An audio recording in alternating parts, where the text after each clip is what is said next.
Morning बच्चों, good morning. कैसे हैं आप सब? आप सब अच्छे हैं? मैं आशा करती हूँ आप सभी अच्छे हैं और स्वस्थ हैं और मस्ती कर रहे हैं। चलो, तो कल हमने क्या पढ़ा था हिंदी में? कल हमने एक्सरसाइज की थी। कौन से चैप्टर की थी एक्सरसाइज? 9 नंबर का चैप्टर है अपना, उसकी एक्सरसाइज की थी। तो अभी हम नेक्स्ट एक्सरसाइज करते हैं, एक्सरसाइज नंबर 3। चलो तो बच्चों,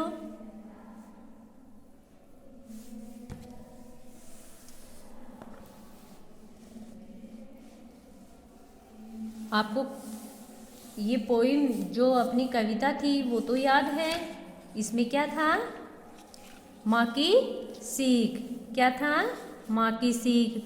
माँ अपने बेटे को सीख दे रही है, अच्छी अच्छी बातें सिखा रही है कि बेटा सबसे मिलकर रहना, बातें किसी से बुरी मत करना, मतलब कि किसी से भी कड़वी बोली नहीं बोलना है, आपको सबसे मीठा बोलना है, अपने मन का क्रोध है उसको शांत रखना है, फूलों की तरह मुस्कुराना है, भौरों की तरह आपको गुनगुनाना है और दुख में आपको आहें नहीं भरनी है। जो भी अपने घर में है रूखा सूखा उसी को हमें खाना है, लेकिन कभी भी किसी के सामने हाथ नहीं फैलाने हैं और जो दीन दुखी हैं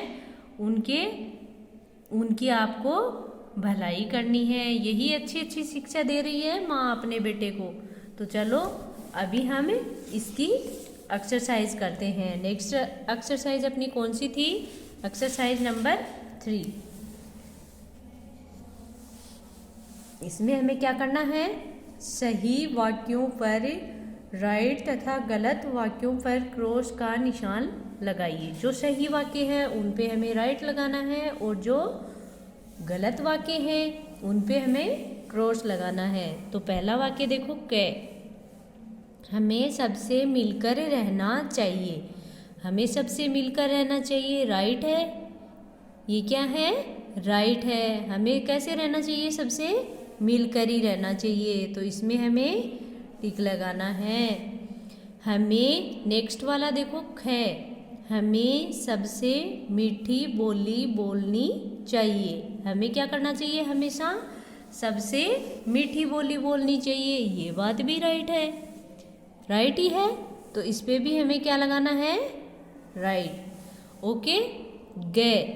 क्रोध में मन शांत हो जाता है।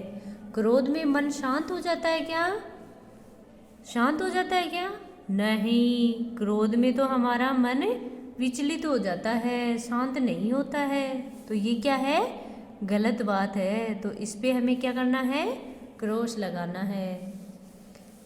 नेक्स्ट वाला देखो, दुख में आहें भरना उचित है। दुख में आहें भरना उचित है क्या? मम्मी ने क्या सिखाया था? माँ ने क्या सिखाया था? कि दुख में कभी न आहें भरना। ऐसे ही बोला था ना कि जो भी कभी भी दुख हो तो आपको उसमें आहें नहीं भरनी है। तो ये भी क्या है? गलत है। Next exercise, exercise number 4। सही उत्तर पर राइट का निशान लगाइए। इनमें हमें जो सही उत्तर है उस पे राइट का निशान लगाना है। दूसरों के प्रति हमारा व्यवहार कैसा होना चाहिए? दूसरों के प्रति हमारा व्यवहार कैसा होना चाहिए? अच्छा होना चाहिए, मधुर होना चाहिए, प्रिय होना चाहिए या उपयुक्त सभी होना चाहिए? कैसा होना चाहिए? अच्छा भी होना चाहिए, मधुर भी होना चाहिए और प्रिय भी होना चाहिए। तो ये तो सभी सही है। तो इसमें क्या आएगा? उपयुक्त सभी। क्या आएगा? उपयुक्त सभी। चलो तो बच्चों, नेक्स्ट एक्सरसाइज ये इसमें क्या है? हमें हमेशा रहना चाहिए। हमें हमेशा रहना चाहिए। खुश रहना चाहिए, चिंतित रहना चाहिए, अशांत रहना चाहिए या दुखी रहना चाहिए? कैसे रहना चाहिए हमें? Very good. कैसे रहना चाहिए? हमेशा खुश रहना चाहिए। तो इसमें हमें राइट लगाना है। हमें कैसे रहना चाहिए? हमेशा खुश रहना चाहिए। ग हमें सदैव किसकी भलाई करनी चाहिए? हमें सदैव किसकी भलाई करनी चाहिए? अपनी, दीन दुखियों की, दुष्टों की या दुश्मन की? किसकी भलाई करनी चाहिए? अपनी करनी चाहिए या दीन दुखियों की करनी चाहिए? दुष्टों की या दुश्मन की? किसकी करनी चाहिए? वेरी गुड, दीन दुखियों की हमें हमेशा भलाई ही करनी चाहिए। घ माँ बालक को क्या दे रही है? माँ बालक को क्या दे रही है? उपहार दे रही है, भोजन दे रही है या खिलौना दे रही है या सीख दे रही है? क्या दे रही है? सीख ही दे रही है माँ, अच्छी अच्छी बातें सिखा रही है। तो ये क्या है? इसमें राइट है। ओके बच्चों, मूल्य परक प्रश्न, इसमें क्या है? मूल्य परक प्रश्न।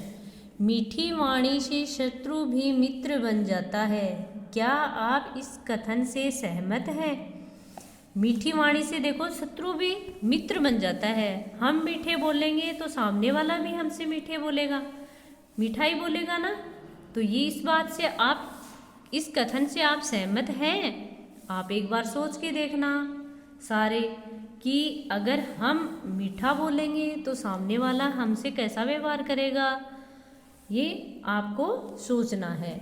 नेक्स्ट वाला देखो, दूसरों की भलाई या परोपकार करना सबसे बड़ा पुण्य का कार्य है, क्या आपने कभी किसी की सहायता की है? ये देखो, दूसरों की भलाई करना, परोपकार, परोपकार का मतलब उसकी सहायता या उपकार करना सबसे बड़ा पुण्य का काम है, धर्म का काम है। क्या आपने कभी किसी की सहायता की है? क्या आपने भी कभी किसी की सहायता की है क्या? अपने दोस्त की, अपने क्लास में जो बच्चे हैं उनकी, या अपने घर पे किसी की, या पड़ोस में किसी की? तो ये क्या है? दूसरों की भलाई करना परोपकार है, भलाई का काम है। तो आपको ये करना चाहिए। और एक बार आप किसी की भलाई करके और फिर उसके बारे में आप महसूस करना, आपको कितना अच्छा लगेगा। ओके बच्चों, नेक्स्ट वाला भाषा ज्ञान, इन्हें पढ़ कर जानिए। इन्हें हमें पढ़ना है और जानना है। ये देखो, ये क्या है? प्रचलित वर्तनी है और ये मानक वर्तनी है। ये क्या है? जो प्रचलित में है, ज़्यादातर इन्हीं का यूज करते हैं, लेकिन मानक वर्तनी करना किसका चाहिए हमें? इनका। तो देखो, इसमें भी ये ऊपर डॉट लगाते हैं, ये किसका मानक है? आधे न का। किसका है? आधे न और मैं दोनों का होता है। तो देखो, इसमें किसका है? आ न, आधा न है, द, आनंद। अब इसको भी हमें मानक वर्तनी को भी पढ़ना है। देखो, आनंद, आनंद, आधा न, दर, अंदर। अब इसको भी पढ़ना है। तो ये भी क्या है? अंदर, की, आधा न, तू, किंतु। और ये भी क्या है? किंतु, रे, आधा न, तू, परंतु। अब इसमें भी आधे न को डॉट में चेंज कर दिया, तो ये क्या है? ये भी क्या बना? परंतु। अब इधर देखो, ये प्रचलित वर्तनी है और ये मानक वर्तनी है। तो देखो, ख, आधा मैं, भा, खंभा। मैंने बताया ना, मैं और न दोनों को डॉट में कन्वर्ट कर देते हैं, चेंज कर देते हैं। तो देखो, ख, आधा मैं, भा, खंभा। ये भी क्या है? खंभा। ए, आधा मैं, बै, रे, अंबर, अंबर। दिसंबर। ये भी क्या है? दिसंबर। सु, आधा न, द, रे, सुंदर। ये भी क्या है? सुंदर। अब ध्यान दे, देखो, अब मानक वर्तनी ही प्रयोग में लाई जाती है। अब क्या है? ज़्यादातर जो ये वाले शब्द हैं, इन्हीं को यूज में लिया जाता है, इन्हीं को, ये ही वर्तनी काम में ज़्यादा ली जाती है, इनको नहीं लिया जाता है। तो आपको भी इन्हीं का यूज करना है।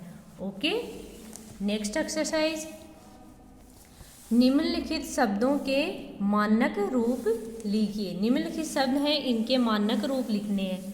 तो हमें बै आदा न दू कै बंदूक, बंदूक का मानक रूप लिखना है। तो मानक रूप में कैसे लिखेंगे? बै ऊपर बिंदी लगाएंगे, दू कै बंदूक, हो गया इसका मानक रूप। से आदा मैं, बै आदा न ध, क्या बना? संबंध। अब संबंध को कैसे राइट करेंगे? से के ऊपर बिंदी, बै के ऊपर बिंदी और ध, ये भी क्या बना? संबंध। क्या बना? संबंध। ए शा आदा न ते, ए शांत। अब इसको कैसे लिखेंगे मानक रूप में?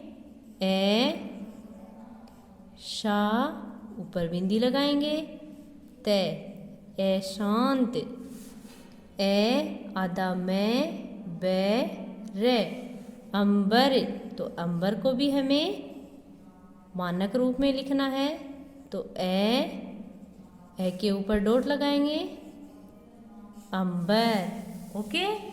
अब है रचनात्मक क्रियाकलाप।